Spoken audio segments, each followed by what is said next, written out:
Could you talk a little bit about his death, since you were close to him and you also knew, obviously, Invader? You wrestled him in Puerto Rico and you were involved with the office in Puerto Rico. Yes, yes, yes. Brody was, I don't know, gosh, Brody was my friend. Jose was my friend. Carlos Colon was my friend, man. They were buddies. And Brody could be the most intimidating son of a gun that ever moved, that ever worked. But Frank thought he had to be, and he made a ton of money being that way, ton of money. And when I was booking Puerto Rico, we had big shows every 2 or 3 weeks, and we call them big shows, and draw 30,000 people plus.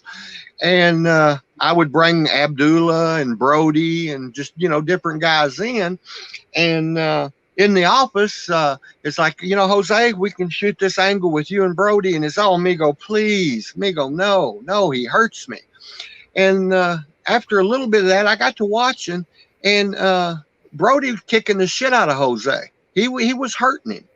And I remember a spot show, and Brody come back. He took his boot off, and with his sole, not the top of his boot. Brody was holding the top of his boot and swinging the foot of his boot, beating the shit out of Jose. And he come back laughing, said, "Oh, wait till he sees his back." And the next day in the office, I said, "Jose, take your shirt off. Let me see your back." And oh my God, you can put marks on somebody with a kendo stick, big whoop, that just stings. But brother, he whooped him good with that. I mean, bad. So then it was always like, "Amigo, please don't book me with him." And Carlos would step up and said, I'll work with him. And so it was always Carlos and Brody then. And back then, I had no idea that Brody had really hurt Jose in New York years before. I mean, sent him to the hospital, hurt him during a match. And I had no idea that had happened, or I would have never tried to book those matches and went with those programs and stuff in Puerto Rico.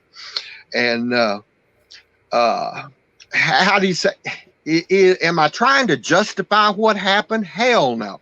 There is no justifying that.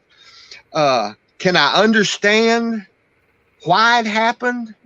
I can understand why something was gonna happen, but that something went too far when you murder somebody. That's too far. You get your ass whooped, you come back and whoop them the next day or whatever. That's just part of the business. But I don't know. Somebody said, it might have been Harley, said that Frank just had a way about bringing this stuff on himself.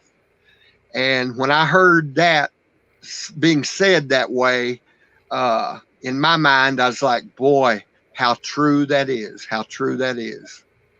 But if there was no Bruiser Brody, I would have never been in Dallas. I'd still had restaurants in Florida and probably still divorced. But other than that, so I'm remarried for 26 years and happy and got 3 beautiful girls, and life is hunky dory.